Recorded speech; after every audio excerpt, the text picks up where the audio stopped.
আপোনালোকে চাইছে এনি টক ষ্টুডিঅ'ত মই চিন্ময় আপোনালোকে এসি ব্যৱহাৰ কৰে নেকি যদি এসি ব্যৱহাৰ কৰে তেন্তে আপোনালোকলৈ আছে এটা ডাঙৰ খবৰ 25 ডিগ্ৰী সেলসিয়াছৰ তলত যদি এসি ব্যৱহাৰ কৰে তেন্তে পৰিব পাৰে আপুনি বিপদত আৰু কৰ্তন হ'ব পাৰে আপোনাৰ বিদ্যুৎ জনাই আছো আপোনালোকক আসলতে কোট এই ব্যৱস্থা গ্ৰহণ কৰিছে আসলতে 25 ডিগ্ৰী সেলসিয়াছৰ তলত আসলতে এসি ব্যৱহাৰ কৰিলে আপুনি বিপদত পৰিব পাৰে আপোনাৰ কৰ্তন হ'ব পাৰে বিদ্যুৎ জনাই আছো আপোনালোকক সবিশেষ এতিয়াৰ পৰা বাংলাদেশত 25 ডিগ্ৰী সেলসিয়াছৰ তলত ব্যৱহাৰ কৰিব নোৱাৰিব এসি গৰমৰ দিন অহাৰ লগে লগে এই সিদ্ধান্ত বাংলাদেশ চৰকাৰৰ 25 ডিগ্ৰী অথবা তাতকৈ অধিক ৰাখিব লাগিব এতিয়াৰে পৰা এসি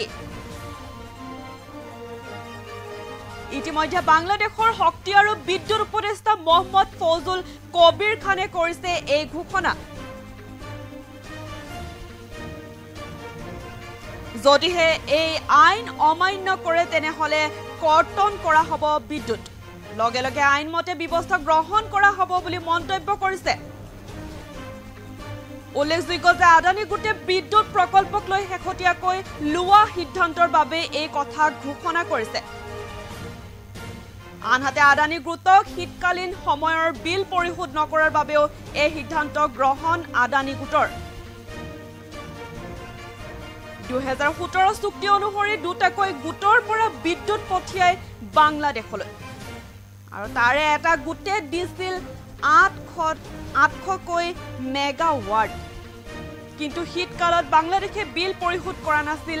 আদানী গোটক এই মুহূৰ্তত জনাইছো আপোনালোকে যদি এসি ব্যৱহাৰ কৰে তেন্তে এতিয়াৰে পৰা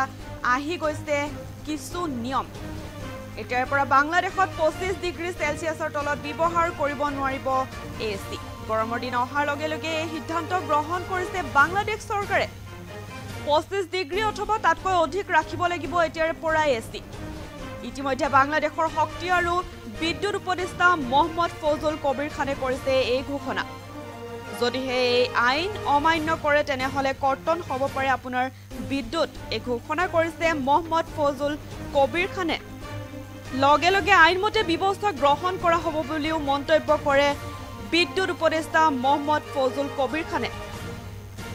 উল্লেখযোগ্য যে আদানী গোটে বিদ্যুৎ প্ৰকল্পক লৈ শেহতীয়াকৈ লোৱা সিদ্ধান্তৰ বাবে এই কথা ঘোষণা কৰিছে আনহাতে আদানী গোটক শীতকালীন সময়ৰ বিল পৰিশোধ নকৰাৰ বাবে এই সিদ্ধান্ত গ্ৰহণ কৰিছে আদানী গোটৰ 2017 চুক্তি অনুসৰি দুটাকৈ গোটৰ পৰা বিদ্যুৎ পঠিয়াই বাংলাদেশলৈ আৰু তাৰে এটা গোটে দিছিল 800কৈ মেগাৱাট কিন্তু শীতকালত বাংলাদেশে বিল পৰিশোধ কৰা নাছিল আদানী গোটক তাৰ বাবে আসলতে এই সিদ্ধান্ত গ্ৰহণ কৰিছে বাংলাদেশ চৰকাৰে ফেব্ৰুৱাৰী মাহত বাংলাদেশৰ অন্তৰ্বৰ্তীকালীন চৰকাৰে আদানী গ্ৰুপক এক বাৰ্তা প্ৰেৰণ কৰিছিল আৰু যদিহে তেওঁলোকে বাকি থকা বিলৰ ওপৰত কিছু ৰেহাই দিয়ে তেন্তে আদানী গোটৰ পৰা পুনৰ 1600 ইউনিট বিদ্যুৎ ক্ৰয় কৰিব কিন্তু বিদ্যুৎ কোম্পানীটোৱে সেই প্ৰস্তাৱ লিখিতভাৱে নাকচ কৰিলে আৰু এই পৰিস্থিতিতে দেশখনত অস্বাভাৱিকভাৱে বিদ্যুৎ যোগান বজাই ৰাখিবলৈ বিদ্যুৎৰ অপ্ৰয়োজনীয় ব্যৱহাৰত বাধা আৰোপ কৰিছে এতিয়া বাংলাদেশ চৰকাৰে এই উদ্দেশ্যে আগত ৰাখি আসলে দেশখনত এয়াৰ কণ্ডিচনাৰ ব্যৱহাৰৰ নিয়ন্ত্ৰণ কৰা হৈছে বুলি ব্যাখ্যা কৰিছে ইউনুছ চৰকাৰৰ উপদেষ্টা ফজলে যদিহে চৰকাৰৰ অনুৰোধক আওকাণ কৰা হৈছে বুলি ধৰা পৰে তেন্তে আইনী ব্যৱস্থা গ্ৰহণ কৰা হ'ব বুলিও জাননী জাৰি কৰিছে বিদ্যুৎ উপদেষ্টা মোহাম্মদ ফজল কবিৰ খানে জনাইছো আপোনালোকক এতিয়াৰ পৰা বাংলাদেশত 25 ডিগ্ৰী সেলসিয়াছৰ তলত ব্যৱহাৰ কৰিব নোৱাৰিব এসি গৰমৰ দিন অহাৰ লগে লগে এই সিদ্ধান্ত বাংলাদেশ চৰকাৰৰ 25 ডিগ্ৰী অথবা তাতকৈ অধিক ৰাখিব লাগিব এতিয়াৰ পৰা এসি হ'ব ইতিমধ্যে বাংলাদেশৰ চুক্তি আৰু বিদ্যুৎ উপদেষ্টা মোহাম্মদ ফজল কবিৰ খানে কৰিছে এই ঘোষণা যদিহে এই আইন অমান্য কৰে তেনেহলে কৰ্তন কৰা হ'ব আপোনাৰ বিদ্যুৎ আৰু লগে লগে আইনী মতে ব্যৱস্থা গ্ৰহণ কৰা হ'ব বুলিও মন্তব্য কৰিছে উল্লেখযোগ্য যে আদানী গোটে বিদ্যুৎ প্ৰকল্পক লৈ শেহতীয়াকৈ লোৱা সিদ্ধান্তৰ বাবে এই কথা ঘোষণা কৰিছে আনহাতে আদানী গোটক শীতকালীন সময়ৰ বিল পৰিশোধ নকৰাৰ বাবে এই সিদ্ধান্ত